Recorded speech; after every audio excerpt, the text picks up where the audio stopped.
The smell of roasted meat still drifted from the kitchen vents as I sat, the grandmother, placed far from my own family's table. Still, I unfolded my napkin like dignity could make a difference in distance. As the scent thickened, it clung to my sleeves, mingling with the cold silence around me. The same aroma they celebrated with was the one I tasted alone, behind a pillar. That's when my fingers found the reception check I'd written for my granddaughter. Unsigned, unclaimed. I didn't cause a scene. I just canceled the wedding she let me watch like staff. Before we begin, may I ask, where in this big, beautiful world are you listening from? It's always a quiet honor to know who's sharing this space. Drop it in the comments and don't forget to subscribe. Eleanor stepped out of the rental car and into the late afternoon shimmer of the country club's courtyard. A trio of valets hovered by the entrance, their white gloves flashing as they whisked keys and doors in a practiced rhythm. She clutched her purse tighter, a simple navy envelope tucked inside, embossed with her careful handwriting, for Heather and Greg. The script looked too formal now, like it belonged to someone else entirely. Inside, the lobby was all marble and gold, ornate, loud, the kind of place that turned every laugh into an echo. Somewhere down the corridor, the faint thump of a bass line floated in and out.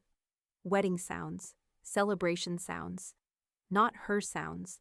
An usher in a starched vest spotted her hesitation. "Guest for the Maddox-Wells wedding?" he asked brightly. "Yes," she said, her voice barely above a whisper. He offered his arm with mechanical politeness and guided her through the arched hallway toward the ballroom. Every step seemed to thud too loud against the tile. Her heels felt like a dare she'd forgotten to decline. When the doors opened, she was met with light, soft gold spilling across a forest of tables, candles blinking like small conspiracies. The scent of champagne and roses wrapped around her. People shimmered in laughter, sequins, tuxedos, and all the casual closeness that used to be hers too. "Right this way," the usher said, leading her past the crowded family tables toward the back, toward the shadowed corner near the kitchen doors. A tall pillar stood between her and the main floor, slicing the view like a curtain. Her chair wobbled slightly when she sat. From here, she could glimpse Heather's veil only when it caught the light. The usher smiled once more, then vanished. Eleanor smoothed her dress, navy crepe with modest sleeves. She'd chosen it because it said respectable, not desperate. But under the chandelier's glow, it looked too dark, too deliberate. On the dance floor, Heather sparkled in white tulle, laughing beside Greg, the man who once swore he hated lavish weddings. At the reserved family table, crystal clinked and champagne flowed. She spotted Cynthia, Heather's mother, her hair like sculpted silver. Eleanor raised a hand slightly, an instinctive wave. Cynthia looked straight through her and reached for her glass instead. Greg, noticing the movement, offered a half wave, a distracted, apologetic flick of the fingers, before turning back to his bride. Eleanor didn't flinch, didn't shrink, just watched. A waiter brushed past, the tray corner clipping her elbow. "Sorry, ma'am," he muttered, already gone. The sting faded quickly, replaced by something hollower. Another caterer followed minutes later, his apron grazing her chair as he darted through with plates of prime rib. The smell hit her, rich, indulgent, nostalgic. She realized she wasn't hungry. She unfolded her napkin anyway. It gave her hands something to do. The speeches began. Laughter erupted from the front. Stories of college mischief, of Heather's determination, of Greg's charm, the same charm that once dismantled Eleanor's defenses. His smile hadn't changed.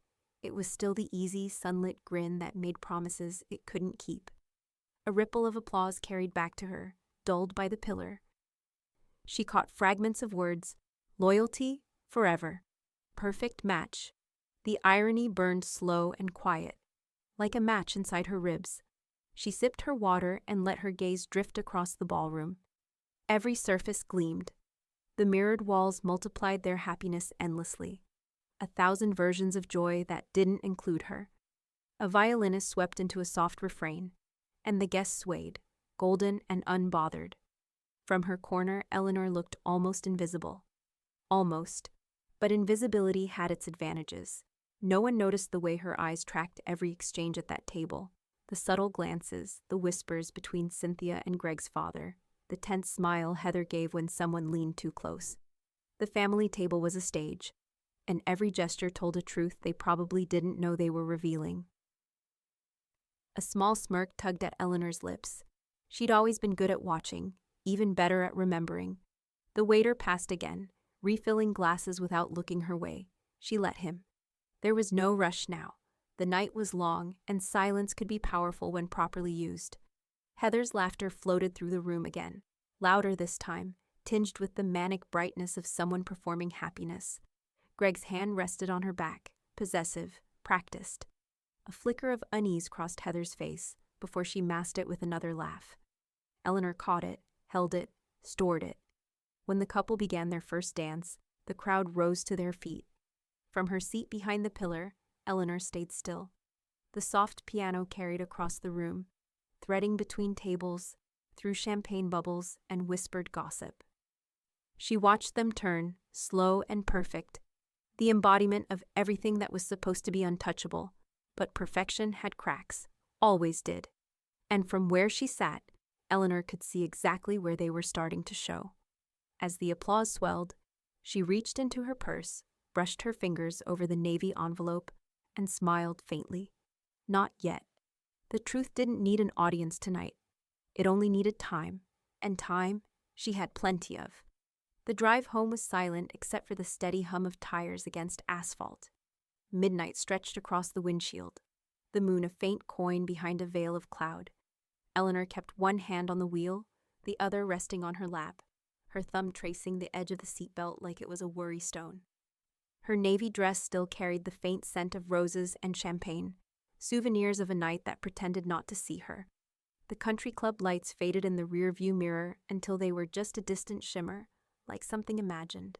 She didn't bother turning on the radio. The quiet suited her. It was clean, honest. When she reached her townhouse, the porch light clicked on automatically. She stood there for a moment, the cool air biting her cheeks, her purse heavier now for what she hadn't given. The navy envelope was still inside, still sealed.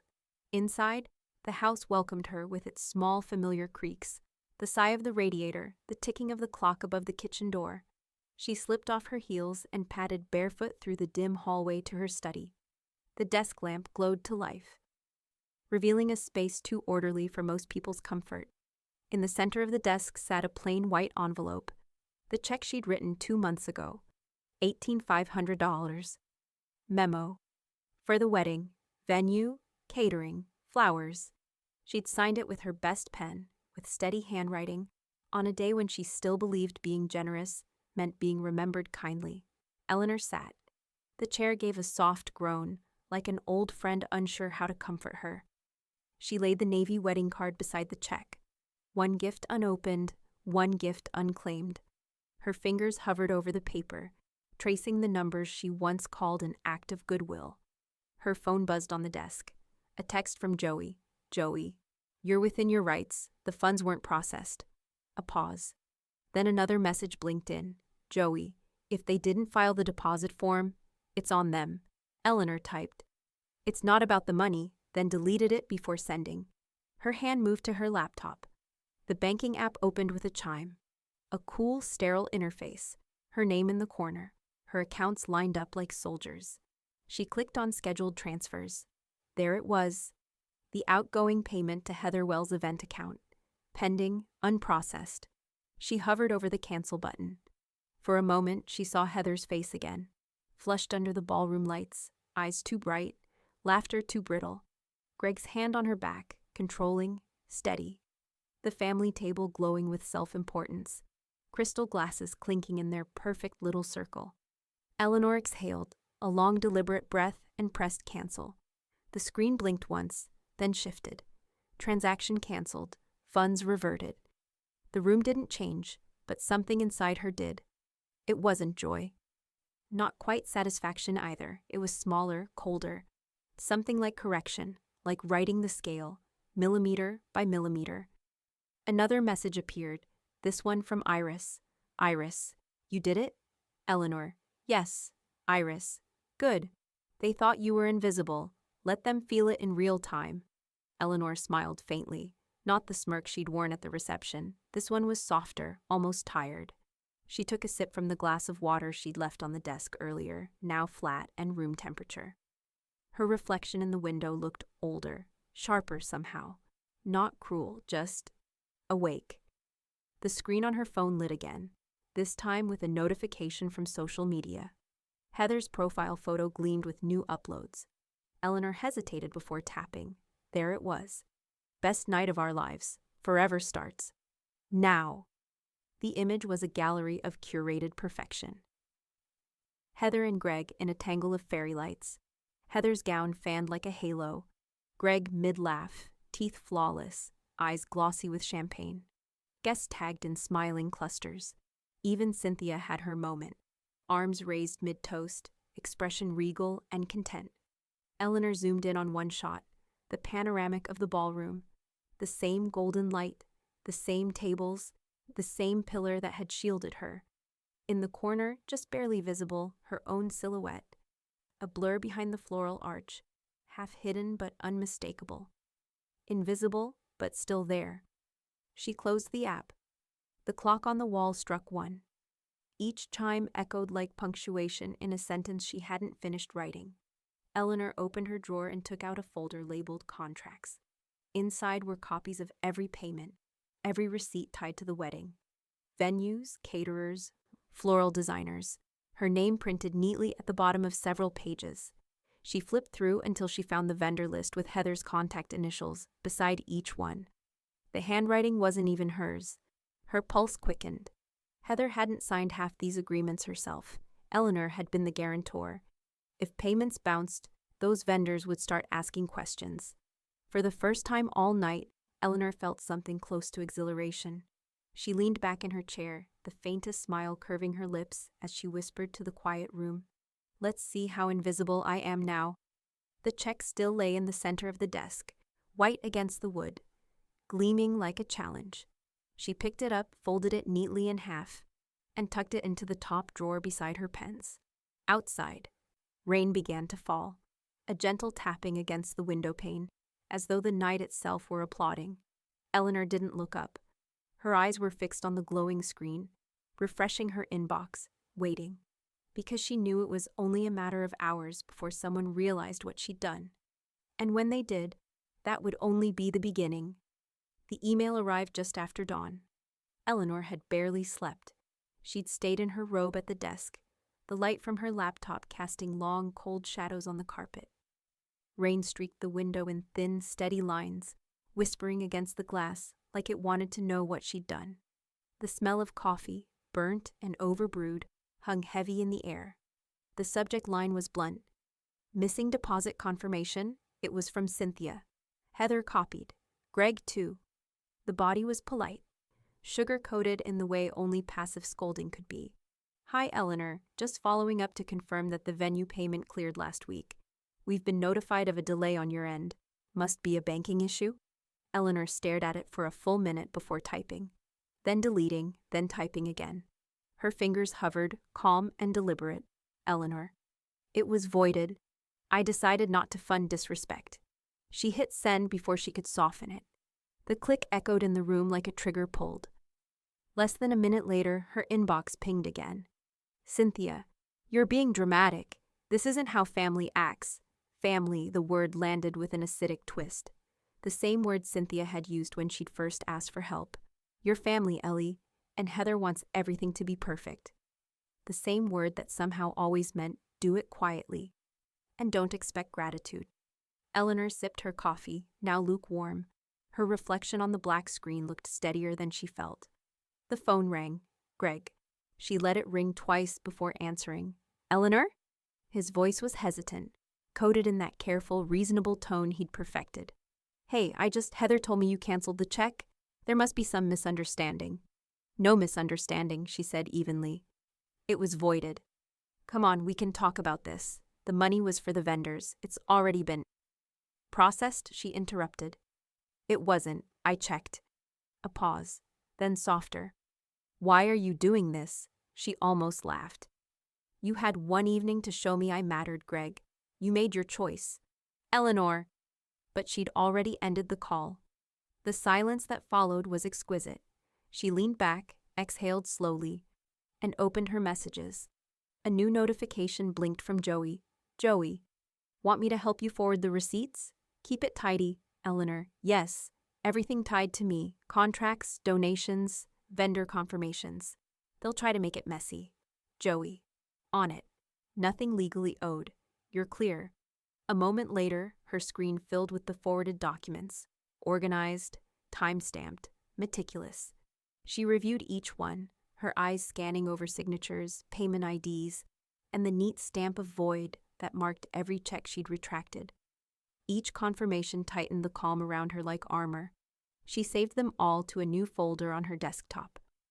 For when they ask, the phone buzzed again. This time, a text. Heather.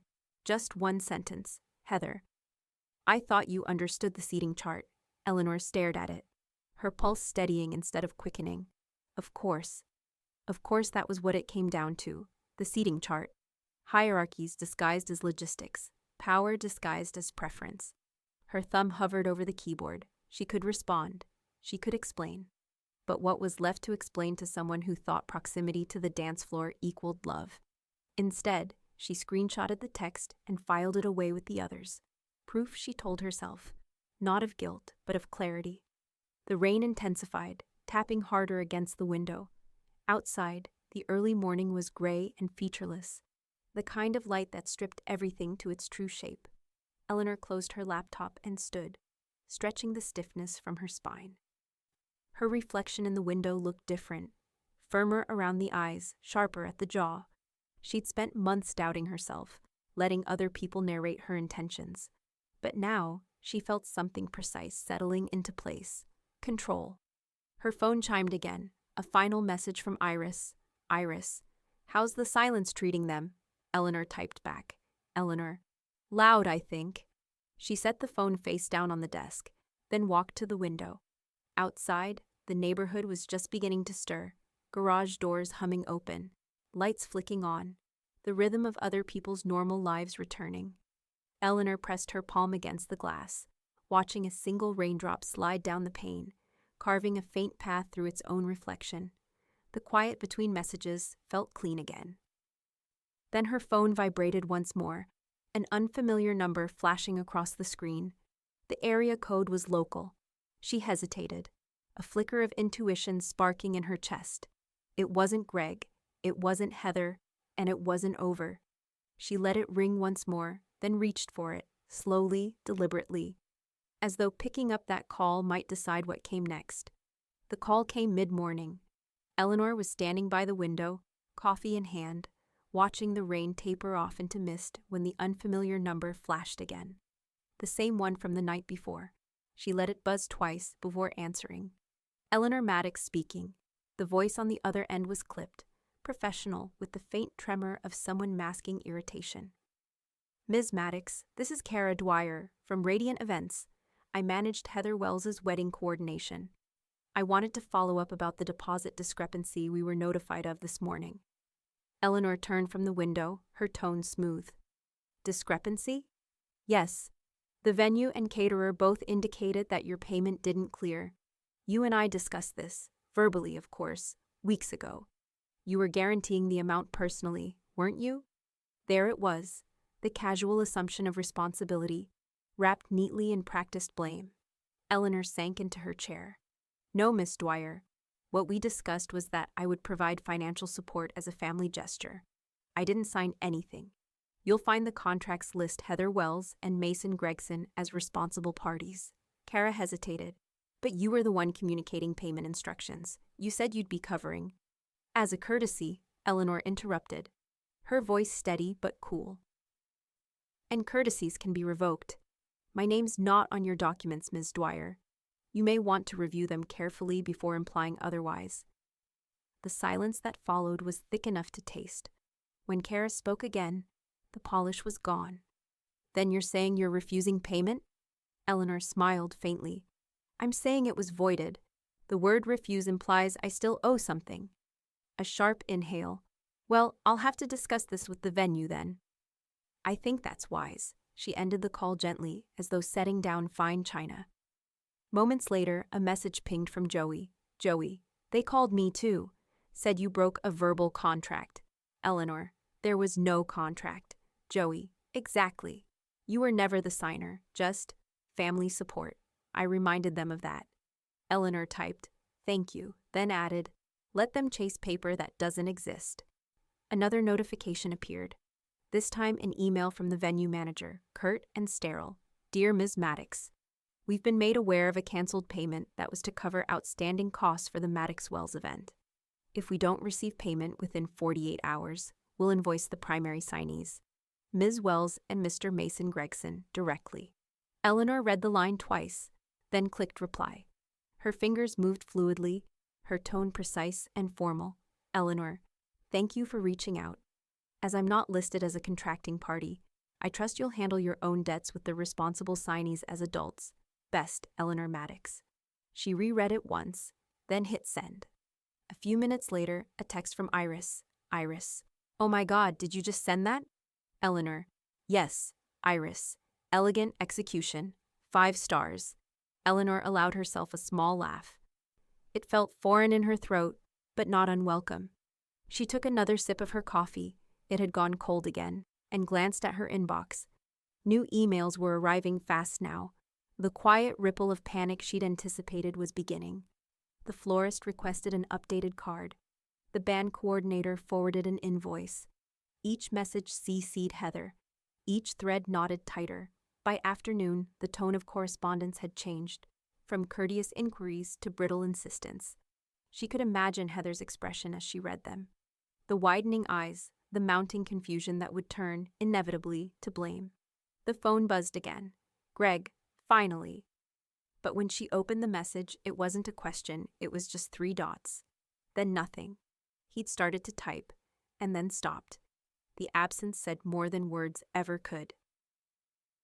She leaned back in her chair and stared at the pale ceiling. The faint satisfaction she felt wasn't cruelty, it was correction. For once, the ledger balanced. A new ping. This one from social media.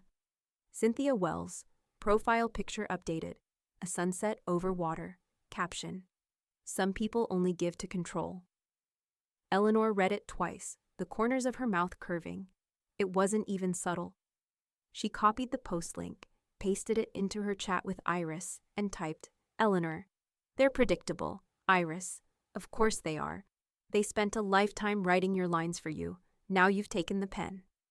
Eleanor closed her laptop slowly, the glow fading from her face.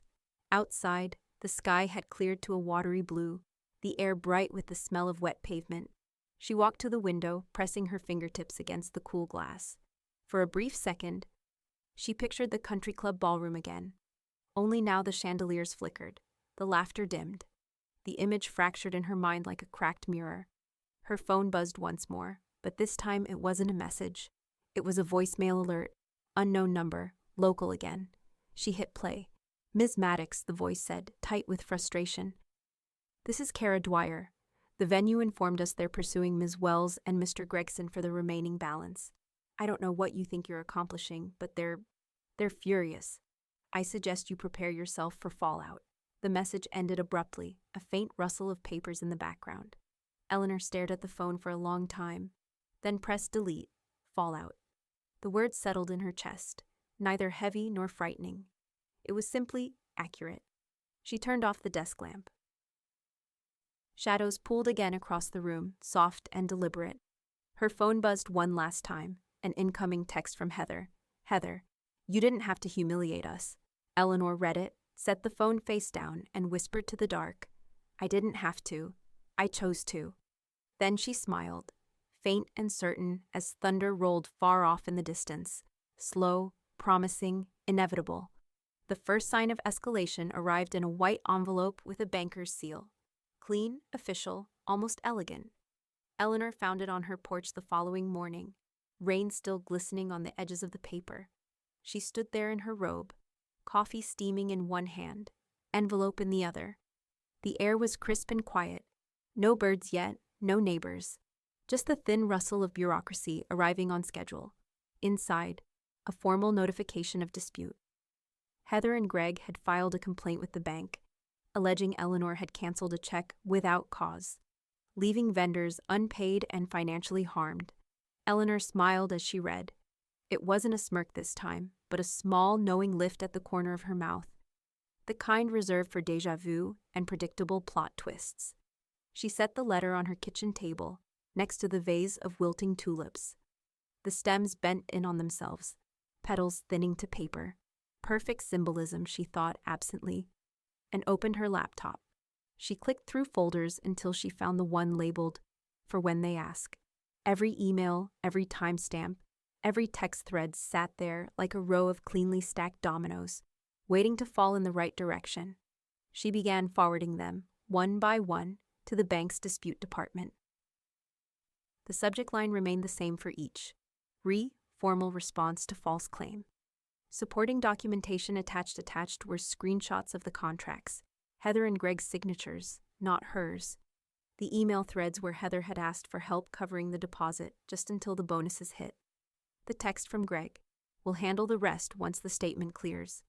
She added a short note at the end. The payment was canceled prior to processing. No funds were exchanged, no contract existed. The complainants are attempting to assign moral weight to a non-binding gesture. She hit send all and leaned back, her pulse steady. A message buzzed from Joey minutes later. "Joey, got your attachments. I added the transaction metadata. The bank logs show the check voided before any withdrawal request." Joey, "I also flagged the reason. Personal withdrawal of voluntary gift. That'll hold, Eleanor. You're sure?" Joey, "Positive. You were clean from the moment you pressed cancel." Eleanor's fingers hovered over the keyboard before she typed, then let them spin their wheels. Hours passed in that strange, suspended calm only aftermath can bring. She did laundry, sorted her mail, ate lunch without tasting it. Every so often, she'd glance at her phone, expecting another wave of outrage. But there was nothing, just stillness. By late afternoon, the email she'd been waiting for appeared. Subject: Dispute Resolution Notice. Case closed. She opened it slowly, like unfolding a verdict.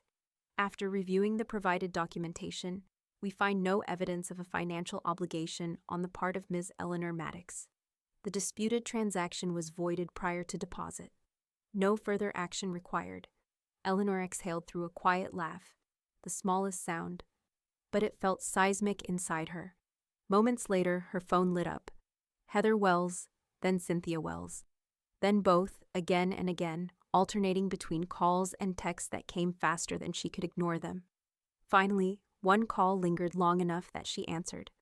"Eleanor," Cynthia's voice began, sharp but trembling. "You're poisoning your legacy." "My legacy?" Eleanor repeated softly, almost amused. What a grand word for a canceled check. "You know it's not about that. It's about perception. About family. You've humiliated us publicly, and for what? Some lesson in pride?" Eleanor's tone remained measured, almost kind. "No, Cynthia. I'm preserving what's left of it. Legacy only matters if it's clean, and mine was gathering mold." There was a brittle pause on the other end, then a single exhale, heavy and resigned. "You've always needed to win, Eleanor." Eleanor looked out the window, watching a pair of robins pick at the damp grass. "No," she said. "I just stopped agreeing to lose." The line went silent, then, click. She set the phone down carefully beside her coffee, the steam now faint as memory. For the first time in days, she felt the weight in her chest loosen. The air around her seemed to expand. She stood, crossed to her desk, and pulled open the drawer where the voided check had once rested. It was empty now, just the faint indent where paper used to lie. She reached for her checkbook, flipped to a clean page, and began writing. The pen moved steadily, the ink rich and deliberate. Pay to the order of Eleanor Maddox, amount $18,500. She signed it cleanly, her name looping with elegant finality. For a moment, she studied the ink drying across the paper. The numbers no longer looked like guilt. They looked like reclamation. She slipped the check into a fresh envelope, unmarked, and placed it in the center of her desk.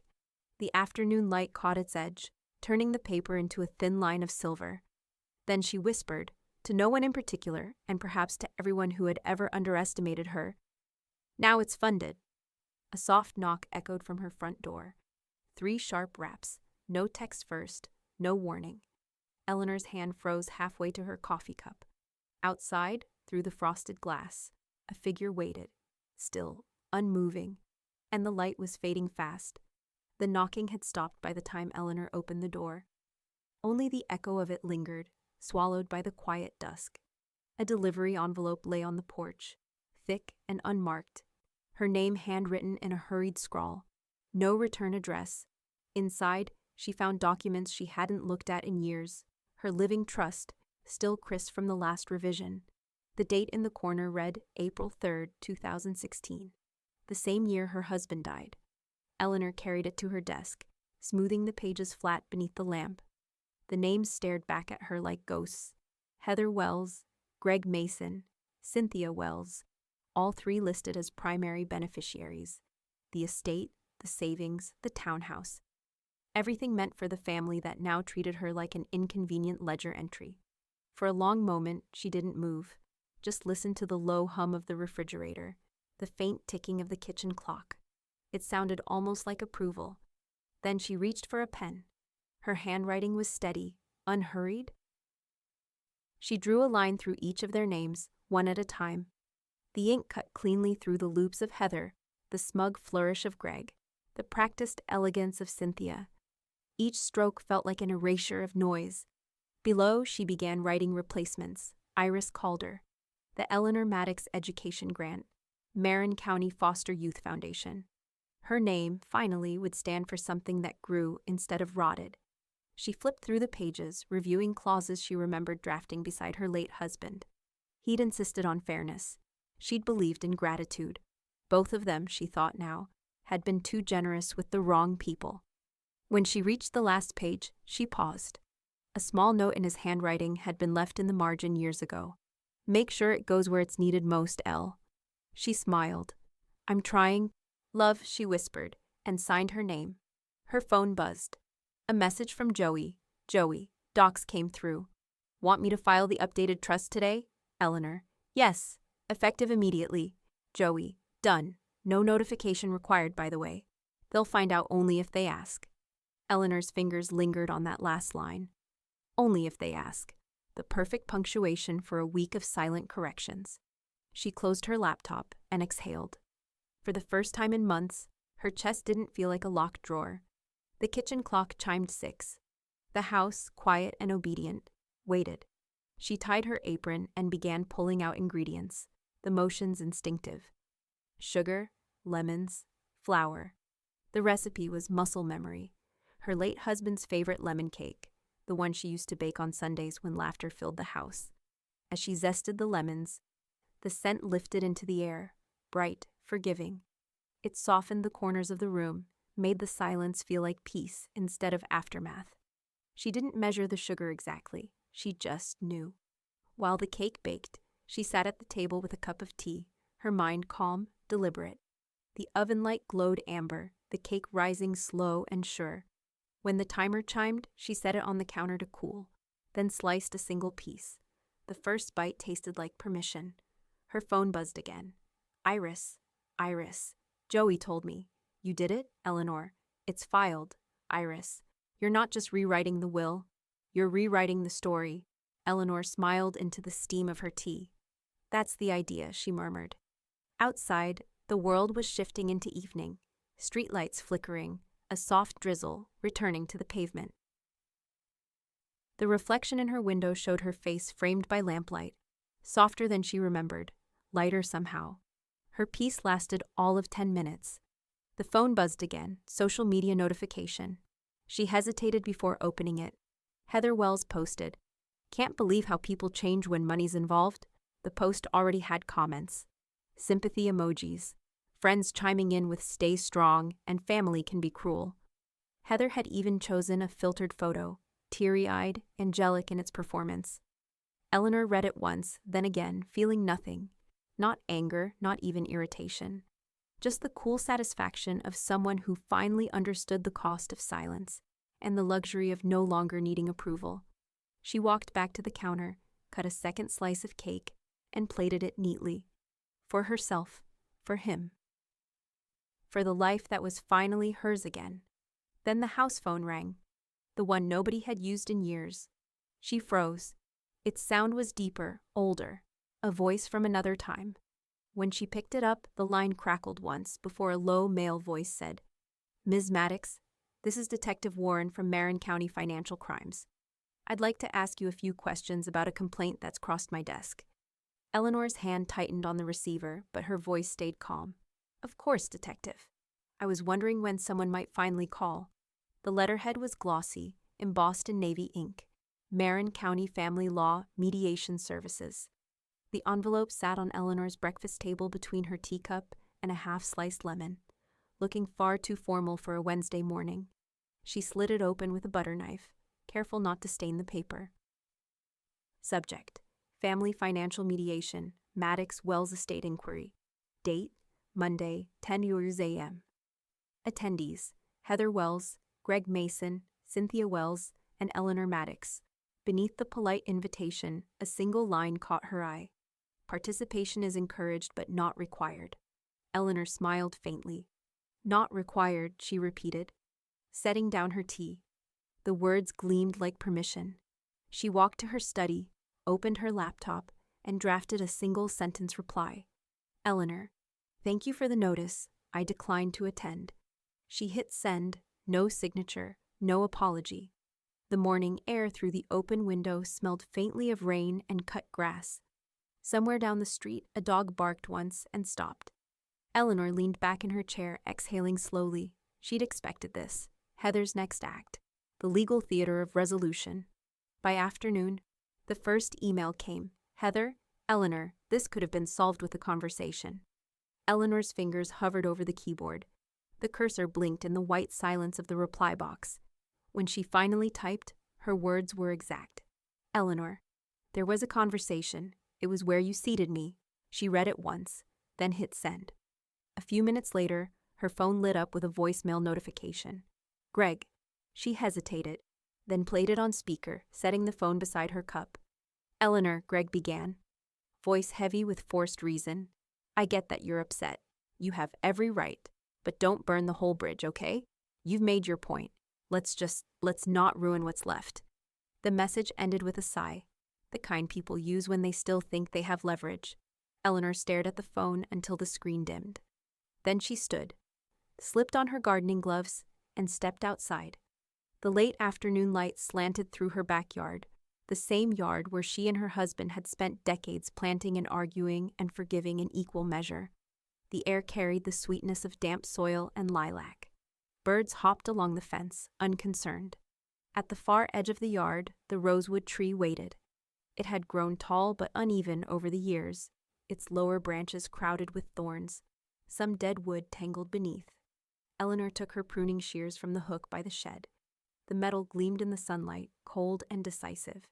She started trimming slowly, methodically, cutting only what no longer bloomed. Each snap of the blade made a clean, satisfying sound. A small storm of petals drifted to the grass around her shoes. She worked in silence, except for the faint hum of bees and the rhythmic snip of pruning. There was no anger in the motion, just purpose. Every dead branch that felt like a small confession from something that had overstayed its welcome. When she finished, the rosewood looked leaner, healthier. It breathed again. Eleanor brushed the dirt from her gloves and walked to the patio table where her notepad sat. A small gust of wind lifted the corner of the top page. She picked up her pen and wrote slowly, carefully, like she wanted the ink to mean something permanent. Some bridges were never meant to be crossed twice. She underlined it once, then set the pen down.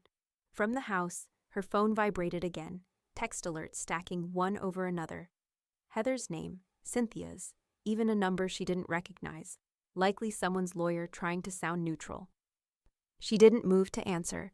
Instead, she sat back and let the early evening settle around her. The horizon burned orange over the rooftops. The trimmed branches lay at her feet like quiet casualties. The air smelled faintly of lemon from the cake she'd baked the night before, now cooling on the counter inside. She could almost hear her husband's voice, calm, amused. "You were always better at pruning than forgiving." "Maybe," she murmured. "But look how clean it looks now." A faint breeze carried the scent of roses over her shoulder, soft and new. Then the sound came, a slow creak from the gate at the side of the yard. Eleanor turned her head. Someone was standing there, half-shadowed, hand resting on the latch.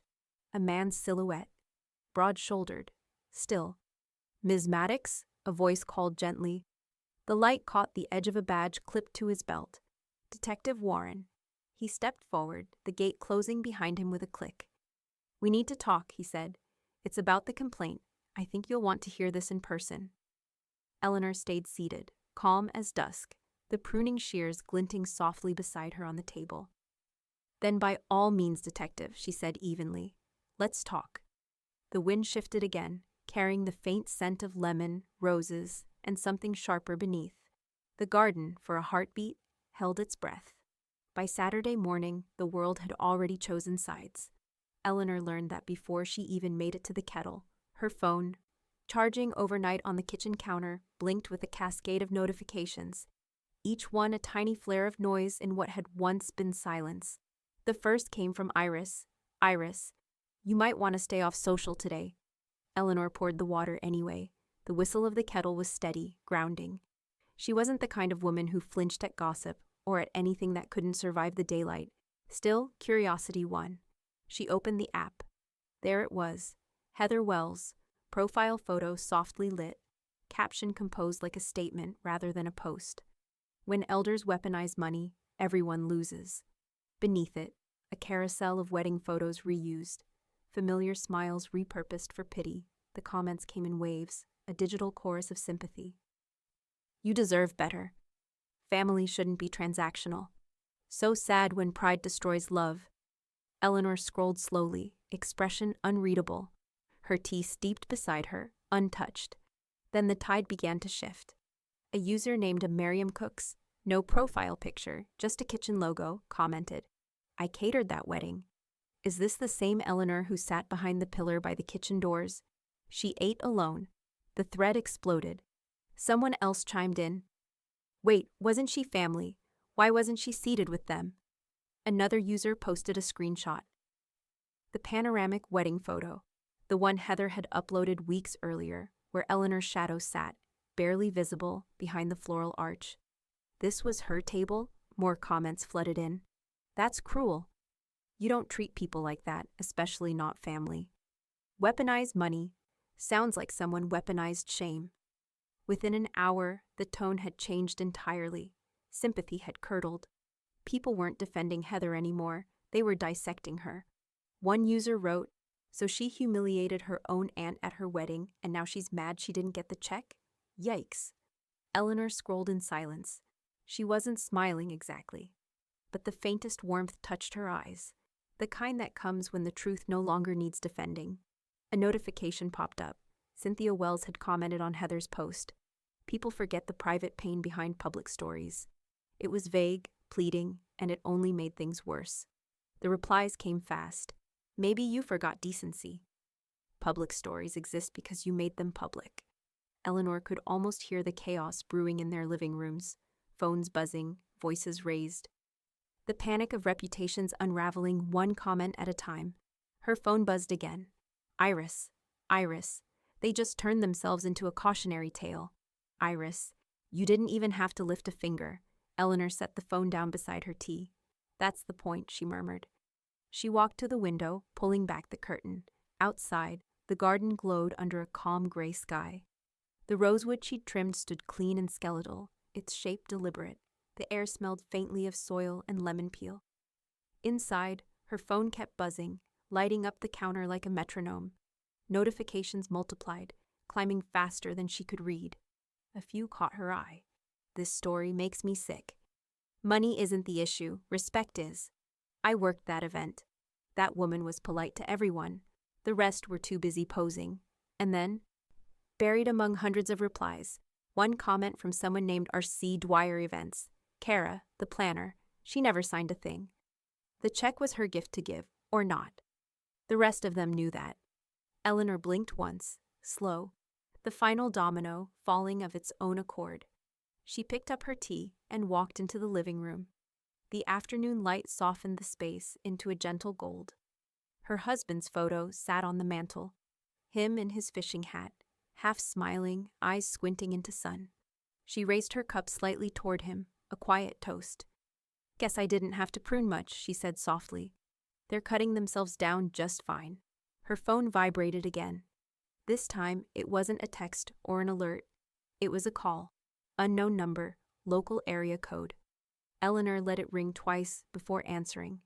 "Ms. Maddox," a voice she recognized. "Detective Warren." Low and cautious. "I thought you should know. Your name's been cleared, but there's been a development. Someone filed a new complaint this morning. Not against you." She straightened. "Then against who?" A pause. The sound of pages flipping on his end. "Against Heather Wells and Gregory Mason," he said. "Fraudulent misrepresentation." One of the vendors came forward. Eleanor's grip on the mug tightened slightly, but her tone remained even. "I see." "I thought you'd want to know," the detective added. "You won't be contacted again." She looked out at the rosewood, the clean lines of its branches against the pale sky. "Thank you, detective," she said. "I was wondering when someone else might finally call." He hesitated.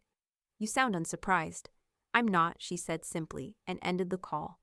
The house fell quiet again, the air rich with tea and citrus. Outside, a single bird landed on the garden fence, still composed and unbothered by the storm brewing elsewhere.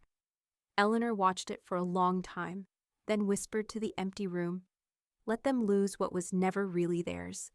The phone buzzed again, another notification, another ripple of chaos. But this time, she didn't look. She didn't have to. The knock came late, closer to midnight than decency allowed. Eleanor had been sitting by the fire with a book unopened in her lap, the quiet hum of the clock filling the room. Outside, the wind pressed gently against the windows, soft but insistent. She didn't startle. She only looked toward the door, already knowing who it was. When she opened it, Heather stood on the porch, hair pulled back, mascara blurred into faint smudges.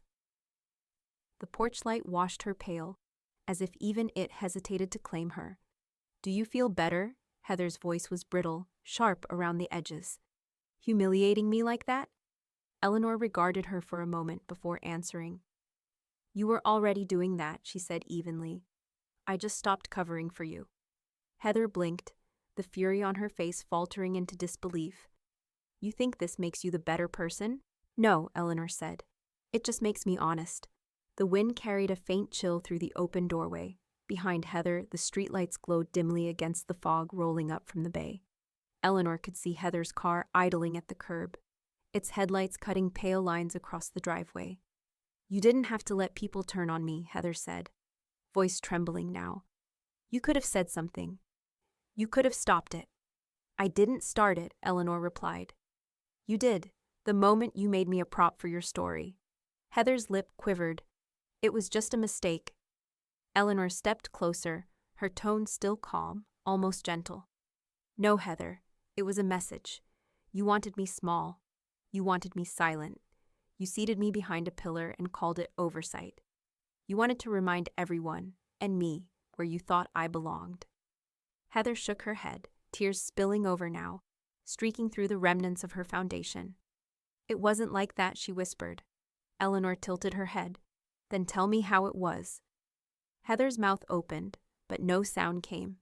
The wind filled the silence between them, carrying the scent of rain and soil from the garden. For a long moment, neither woman moved. Then Heather looked away, shoulders collapsing under a weight that wasn't new, only finally visible. "You've changed," she said softly. Eleanor smiled, small but certain. "No, I just stopped pretending I hadn't."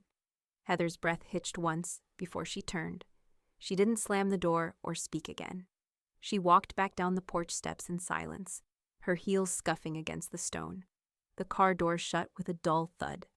Headlights swept across the porch, lighting Eleanor's face for one brief, vivid second before they vanished down the street. When the night went still again, the air felt lighter, emptied of something heavy and overdue. Eleanor stood in the doorway for a moment, then stepped outside. The porch boards creaked softly beneath her slippers. The wind had warmed. Even the chill carried a hint of salt and something floral, like the sea brushing against memory. She looked out toward the dark outline of her rosewood tree. The branches shifted, alive with the gentlest rustle. The pruning had held. The tree looked strong again. She felt the same way, trimmed, tempered, deliberate. Behind her, the front door opened without warning. "Please tell me that was her," Iris said, stepping in from the shadows, a brown paper bag in one hand. Eleanor turned, amused. "How long have you been eavesdropping?" "Long enough to know I missed the fireworks," Iris said, holding up her offerings. "Peace pie and brandy. One for the soul, one for the victory." Eleanor laughed quietly, the sound surprising even herself. "You really shouldn't enable me." "I'm not enabling," Iris said, setting the pie on the kitchen counter as she poured 2 glasses of amber brandy. "I'm honoring a masterpiece." They clinked glasses lightly, the sound bright against the quiet house.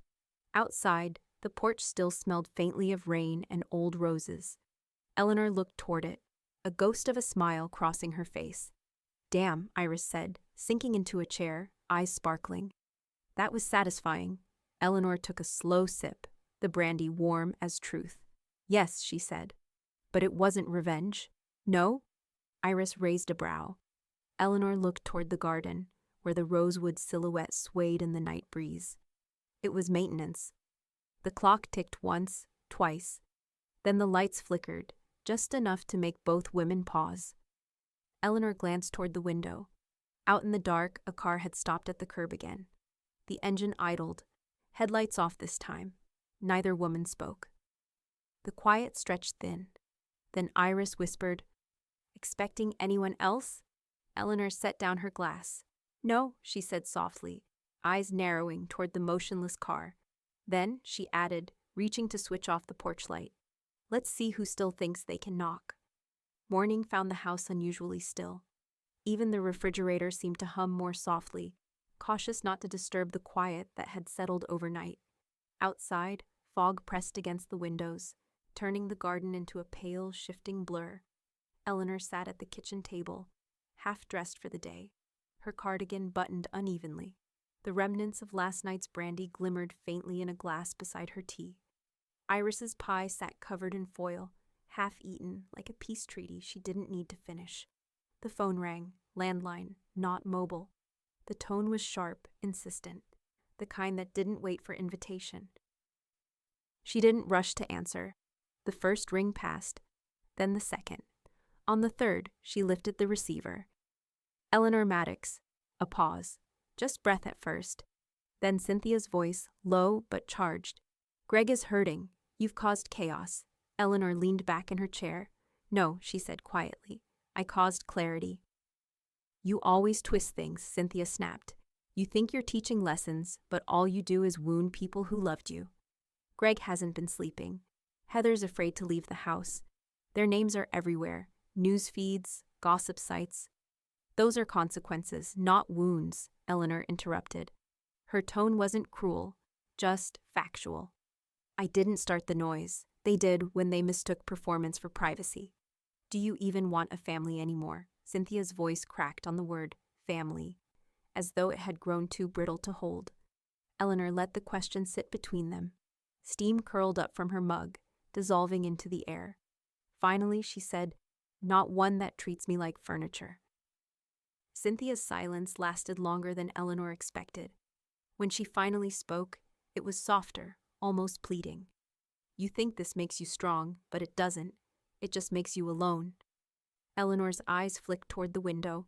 The rosewood tree stood firm in the fog, its shape lean and balanced. "Alone," she said, "is sometimes the cost of peace." "You'll regret this someday," Cynthia murmured. Eleanor's voice was calm, final. "I already did. For years." She didn't wait for the sigh that followed, or the obligatory, "we still love you" that always sounded more like an accusation. She pressed the receiver back into its cradle, ending the conversation herself. No tears, no fury, just the dull, steady click of closure. The quiet returned, complete and unhurried. She sat for a while, watching the fog thin until the outlines of her garden re-emerged. The rosewood swayed lightly in the wind. It looked neither angry nor triumphant, just alive. When she finally rose from the table, she moved with slow purpose, into the study, past the familiar scent of lemon polish and paper, She opened the top drawer of her desk, the one where the rewritten trust now rested. Beneath it, she found the remnants of the old check. She'd torn it the night Heather first went silent after their call, ripped it straight down the middle, the halves crumpled and flattened again by indecision. Now it lay there, forgotten and sharp-edged, the ink still faintly visible in places. Pay to the order of Heather Wells. Eleanor lifted one fragment between her fingers. The torn edge caught the light, glinting faintly like metal. She could still see the bold line of her signature, split in two. Closure, she murmured. Has a sound. She reached for the second half, aligning them one last time, only to slide both pieces into the shredder beside her desk. The machine hummed softly, devouring the paper in smooth final strips. When it stopped, the drawer was clean. Her phone vibrated on the desk. One new text from Iris. Iris, morning check-in. You okay? Eleanor smiled faintly and typed back, Eleanor, lighter. The reply came almost instantly. Iris, that's what clarity feels like. Eleanor stood by the window again, looking out at the sky brightening above the rosewood's crown.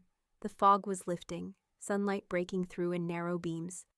Dust motes shimmered in the air, brief, delicate, free. She took one last sip of her cold tea, then set it down with quiet precision. The phone rang again, different tone this time, her cell. Detective Warren. She hesitated before answering. Detective. His tone was neutral, but there was an edge beneath it. Ms. Maddox, I thought you should know. Cynthia Wells reached out to my office this morning. She's alleging harassment, defamation. Something about you orchestrating the backlash online. Eleanor didn't react. Is that so? I'll be closing it out, he said. There's no basis for it, but I think you should know they're desperate. I do know, she said. They've always been. The detective paused, as though weighing something unspoken. For what it's worth, he added, you handled yourself better than most would. Handling, she said softly, is what women like me are raised to do. When she ended the call, the room was full of morning light. Eleanor walked to the shredder, pressed her palm over the warm plastic top, and whispered, perhaps to the machine, perhaps to herself, let what's left stay gone. The clock in the kitchen began to chime 10. Outside, another car door shut. Soft, close, deliberate. She didn't turn toward it yet. Instead, she closed the drawer, straightened her papers, and waited for the inevitable knock. By mid-afternoon, the fog had lifted, and sunlight poured through Eleanor's kitchen like it had been waiting for permission. She sat at her desk with a mug of mint tea, cooling beside a stack of legal papers, the faint hum of her laptop breaking the hush. On her screen, Joey's face flickered to life, smiling, efficient, the glow of professionalism softened by warmth. Everything's in order, he said. We just need your confirmation for the fun title. Eleanor adjusted her glasses. The Winslow Resilience Award, she said, the syllables landing like a decision long rehearsed. Joey looked up. After your husband. After what he believed in, she replied. Resilience. The kind that doesn't come with applause. He nodded, typing. It's a good name. The endowment's locked, paperwork notarized. You're officially a benefactor now. The word sounded odd in her ears. Benefactor. It didn't feel like grandeur. It felt like symmetry. Good, she said. Let's keep the fun small and personal. No gala dinners, no plaques. Just the award and tuition checks. Quiet help goes further. Joey smiled faintly. Understood. Anything else we're adjusting today? Eleanor hesitated only briefly. Yes. Power of attorney. He blinked. You're sure? Completely, she said. Iris will handle things if anything happens. She's practical and unafraid to say no. I'll send her the documentation tonight, Joey said. She'll be honored. Honored isn't the point, Eleanor murmured. Trust it is. He nodded again, more softly this time. You're closing loops, aren't you? Not closing, she said. Clarifying. When the call ended, Eleanor leaned back in her chair, the leather creaking beneath her. The documents lay printed beside her, neat, final. She stood, walked to the window, and looked out over the yard. The rosewood tree shimmered under sunlight, its new buds like small bursts of hope. The pruning had done its work. What was meant to grow, grew. By evening, she drove into town. Errands, she told herself. But really, it was a small pilgrimage of completion. At the post office, she signed the final notarized pages for donation transfer. Her home, her husband's study, the bookshelves still heavy with years. After her passing, it would belong to a women's transitional shelter. The clerk looked at her, surprised. "You're sure you want to donate the entire property?" Eleanor's smile was calm. "Houses remember things. Better that it holds new stories." The clerk didn't ask further. Back home, she made tea again and carried it to the living room. The house smelled faintly of lemon oil and sun-warmed wood. She sat on the couch, phone in hand, scrolling through the list of conversations, threads of noise, small obligations, messages that once dictated her days. The family group chat blinked at the top. Maddox and Wells updates, unread messages from Cynthia, a forwarded meme from Greg. Heather's name appearing last, tagged with a timestamp that said, yesterday. Eleanor opened it briefly, eyes tracing the scrolling archive of half-hearted attempts at reconciliation. Lines like, "We should talk," and "let's just move forward." She scrolled to the bottom, typed one final sentence. "Eleanor, please remove me from this thread." Before they could respond, she pressed leave chat. The phone vibrated once in protest, then fell silent. The silence felt clean. That night, Eleanor moved through her house slowly, deliberately, watering plants, folding linens, adjusting a frame on the mantel. The rhythm of small chores had always been her favorite kind of prayer. Later, she sat at her kitchen table with a slice of leftover pie. She read a few pages from the novel she'd been avoiding, something about second chances and unremarkable heroes. Halfway through, she stopped and looked around the quiet house. It no longer felt empty. It felt earned. Her days began to take on a pattern, soft, predictable, almost tender. Mornings in the garden, afternoons spent reading in the sunroom, evenings walking to the edge of the property, where the road curved and the bay came into view. Sometimes Iris dropped by with wine or gossip. Sometimes Joey called to confirm deposits or mail receipts. Life had narrowed to essentials, and that, she found, was where peace liked to live.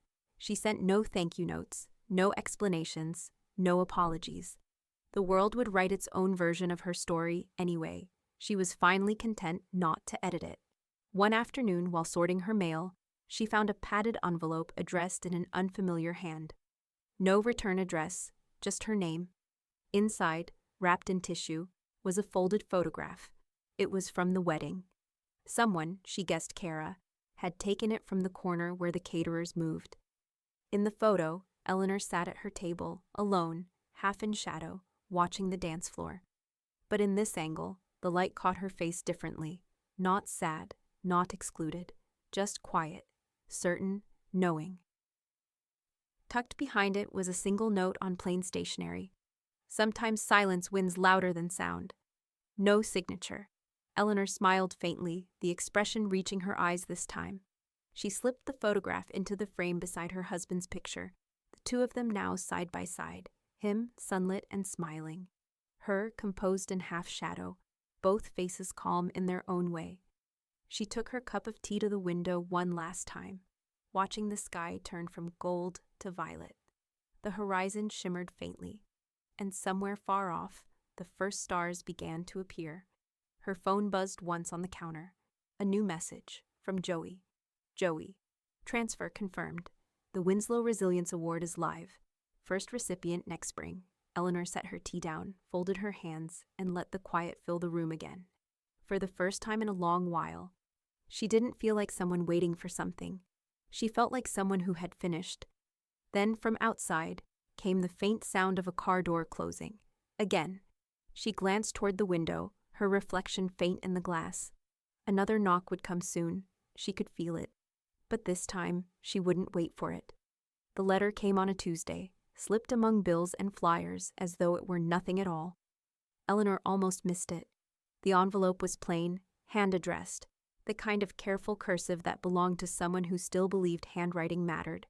She turned it over in her hands, frowning at the unfamiliar return name, J. Kessler. It wasn't until she slid a knife beneath the flap that she recognized it. The florist.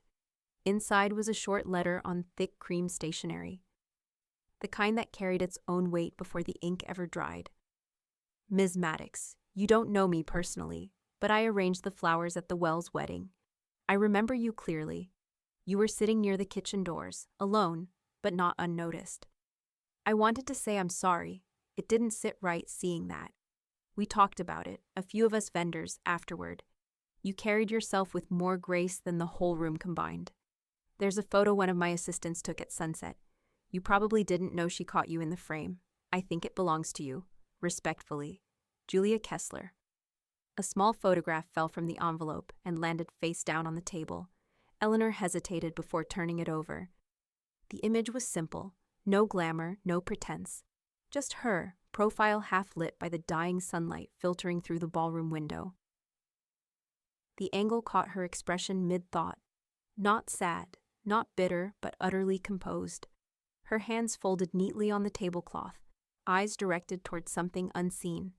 The golden light turned her navy dress almost silver at the shoulders. For the first time in weeks, something inside her loosened. It wasn't quite sorrow, more like recognition, proof that the moment had existed exactly as she remembered it, without the distortion of family or rumor. Someone had seen her, not as the villain of their narrative, not as the benefactor to be mined, but as a woman sitting in quiet defiance, refusing to disappear.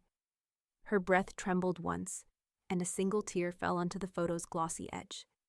She wiped it away quickly, but the trace of moisture left a faint blur across the corner. She stood there a long while.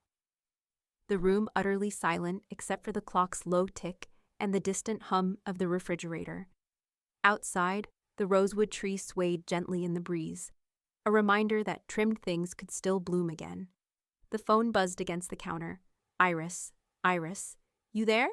Joey just told me the award got local coverage. Nice write-up in the Chronicle. Eleanor, I hadn't seen it. Iris, doesn't matter. I found something better. Check your mail?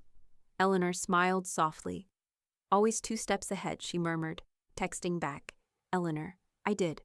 From the florist. She sent a photo. A pause. Then, Iris, the one at your table.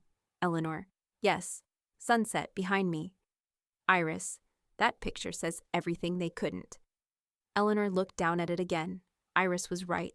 The photo said everything about dignity, about survival, about the quiet rebellion of staying still when someone tries to erase you. She found a frame from her study, a narrow bronze one that had once held an old vacation snapshot, and slid the photograph inside. The light caught the image perfectly, as though it belonged there all along. She hung it above her writing desk, beside the window that faced the garden. The air smelled faintly of soil and lemon oil. Sunlight filtered through the lace curtains, pooling on the floor like soft memory. When she sat down, she didn't reach for her phone or her book. Instead, she took out a sheet of stationery from the drawer, a creamy, heavy page that felt substantial beneath her fingers. She uncapped her pen, the nib catching light, and began to write.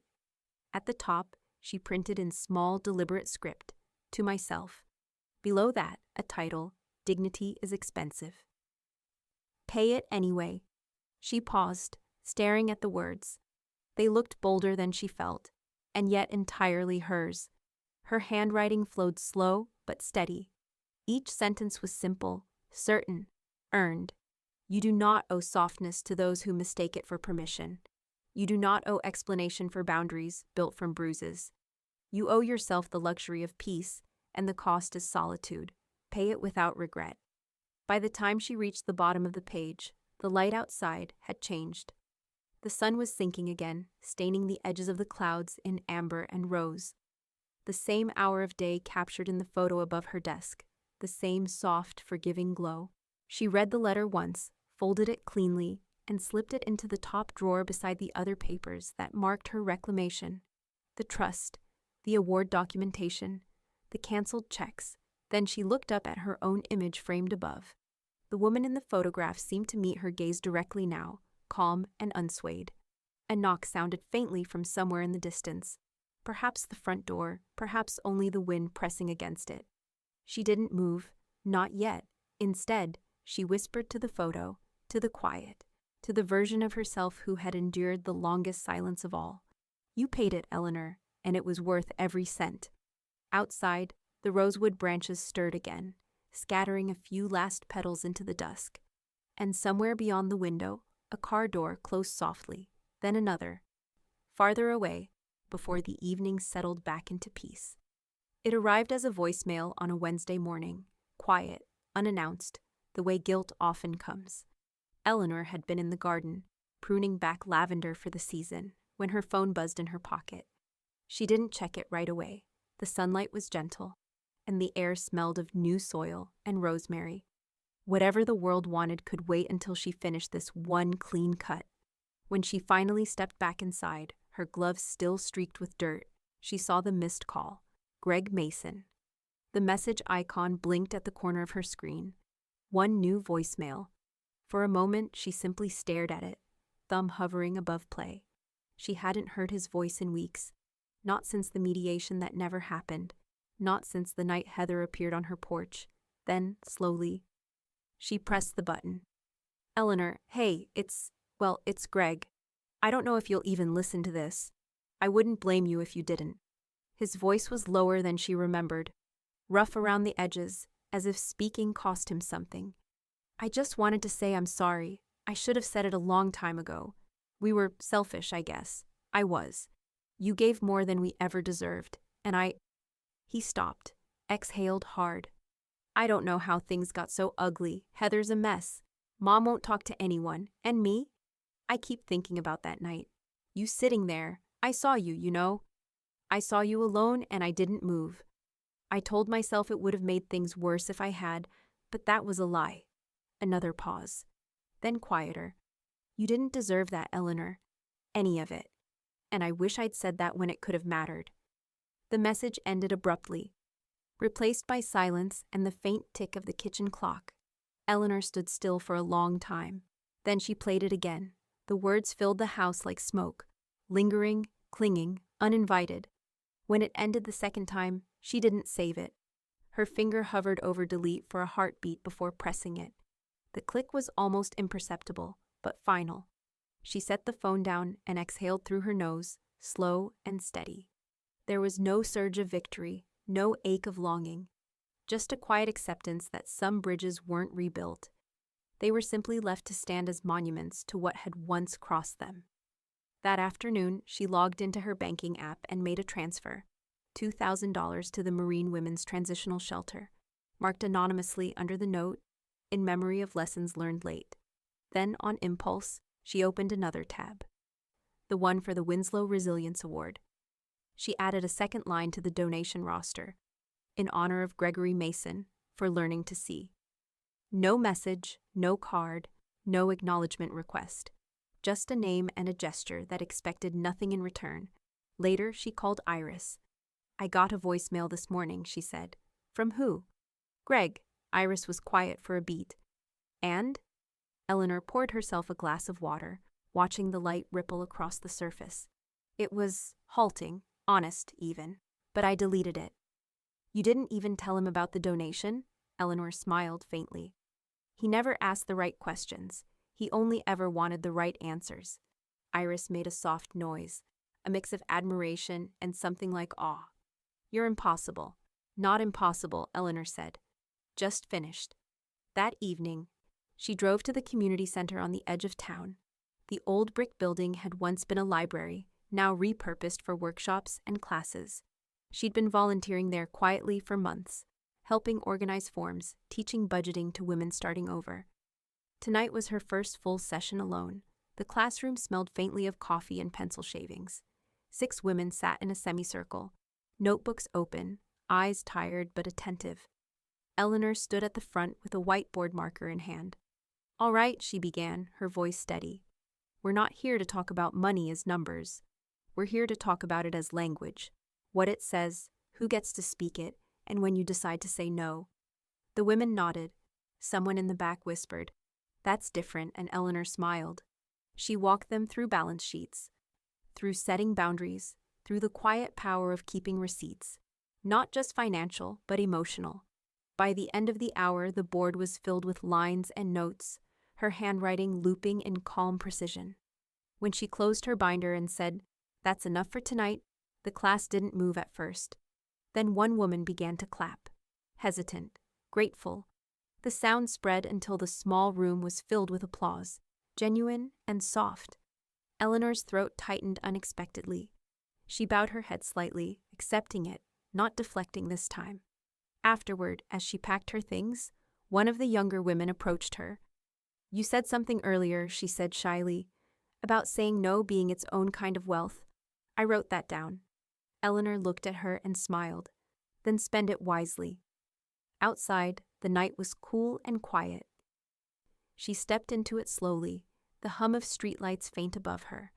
The rose-colored horizon had long since faded, leaving only the glow of a half-moon.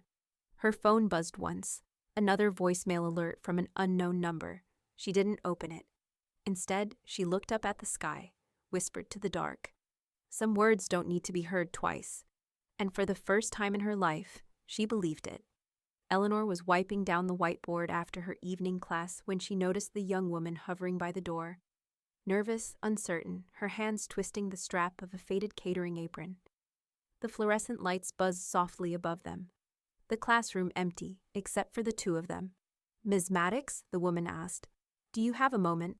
Eleanor turned, gentle but guarded. "Of course." The woman stepped forward, offering a shy smile. "You don't know me, but my mom catered the Wells wedding." The air seemed to shift, just slightly, but enough. Eleanor's expression stayed composed, though her breath caught. "Is that so?" "I was helping that night," the woman said quickly. "Setting up tables, refilling glasses. I remember you sitting near the kitchen doors. You looked out of place. I didn't understand why. My mom told me not to ask questions, so I didn't." She hesitated. "But later, when that post went viral, I realized it was you." Eleanor nodded once. "Yes," she said simply. "I wanted to tell you," the woman continued, voice trembling. "You reminded me it's okay to walk away from bad family. I've been trying to help mine for years, paying bills, fixing things, pretending everything's fine. Seeing your picture, you sitting there so calm while the rest of them were showing off, I don't know, it just hit me. You looked free." The words landed softly but deep. For a moment, Eleanor couldn't answer. The clock on the wall ticked steadily behind them, marking the quiet that stretched between two women who understood too much. Finally, Eleanor said, "That's a generous way to see it." The young woman shook her head. "It's the true way. You gave a lot of people permission to stop apologizing for peace." Eleanor stepped closer. Without thinking, she reached out and hugged her. The embrace was quick, but it carried the weight of recognition, two strangers who shared the same invisible language of endurance. "Thank you for telling me," Eleanor said softly. The woman blinked, smiling through the nerves. "You helped more than you know." Then she was gone. Footsteps fading down the hallway until only the hum of the building remained. Eleanor lingered a moment, her reflection faint in the window glass. Outside, the moonlight silvered the leaves of her rosewood tree. For the first time in months, her chest felt unburdened. When she got home, the house was dim and peaceful. She went straight to her desk, opened the top drawer, and found the envelope, the one holding the shredded remains of the canceled check. She'd kept it too long, like an old injury she couldn't quite stop touching. She carried it to the fireplace. No ceremony, no speech, just action. The match flared bright, then fell. The paper curled, blackened, and collapsed inward. Her signature disappeared first, then the numbers, then everything else. Eleanor watched until the last ember dimmed to ash. It wasn't triumph. It wasn't even forgiveness. It was equilibrium. She turned off the lamp, the quiet filling the house like a sigh. The next morning, she woke early and baked. Flour dusted her hands. The smell of warm yeast and crust filled the kitchen. When the bread cooled, she wrapped half in a towel and carried it to her car. At the shelter, volunteers were unloading boxes of produce. Eleanor handed the loaf to a woman at the door. "For breakfast," she said. The woman smiled. "It smells like home." "That's the idea." Outside, the air was soft with early sun, and the city still felt half asleep. Eleanor stood for a moment, breathing it in, the scent of bread and lilac, of work done and peace earned. Her phone buzzed. "Iris, Iris. Up early again? What's next?" Eleanor typed back, smiling faintly. "Eleanor, nothing. I think I'm finally finished." She put the phone away and started walking home, the morning light at her back, the day opening ahead, quiet, clean, hers. The envelope was pale pink, sealed with a gold sticker in the shape of a bow. Heather Wells Gregson scrolled neatly across the return label in practiced handwriting. Eleanor found it among her mail one morning, wedged between a utility bill and a grocery flyer.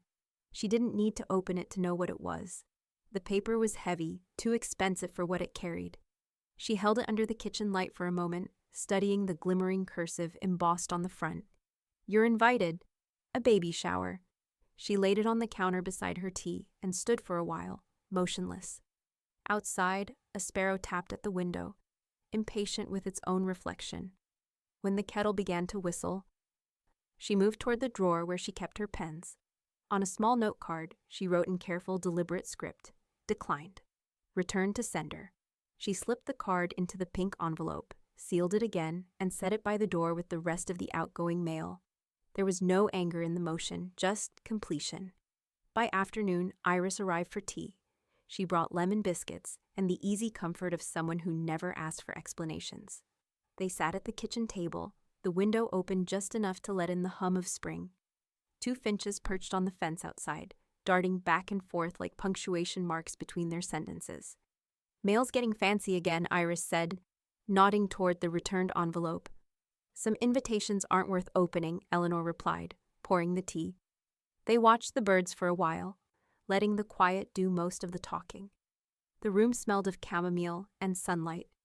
Iris finally said, "You know, that award of yours, it made the Chronicle again. Front of the community section." Eleanor raised a brow. "Did it now?" They announced the first recipient. Iris smiled. Teen mom, 19, studying accounting. Something in Eleanor's chest softened. "Resilient already," she murmured. The ceremony was held a week later at the small civic center downtown. Eleanor took a seat near the back, where she preferred to be, unnoticed, unneeded, unburdened. The audience clapped as a young woman stepped to the podium, clutching the certificate like something too delicate to own. Her voice trembled as she spoke. "I almost quit school," the girl said. "Then someone told me that strength doesn't mean staying. It means starting again. This award, it helps me start."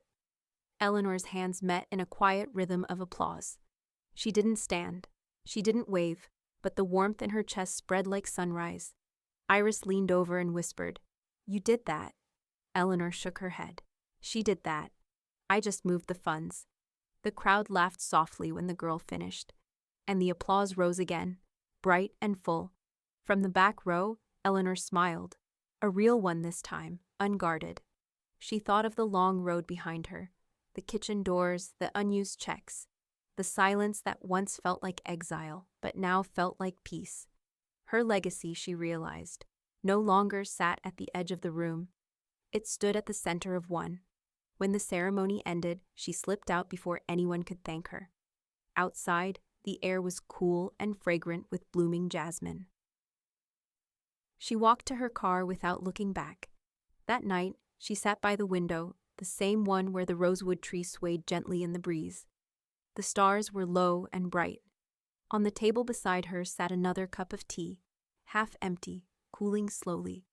She opened her journal, the same one that held all her quiet truths, and wrote the final line herself. A memory and a confession, polished with time. "At my granddaughter's wedding, they seated me near the kitchen, far from the family table. I didn't complain, I just canceled the check that paid for the reception." Eleanor read the line once, then closed the journal. Outside, the wind brushed against the glass, steady and approving. And for the first time in a long time, she laughed, low, certain, free.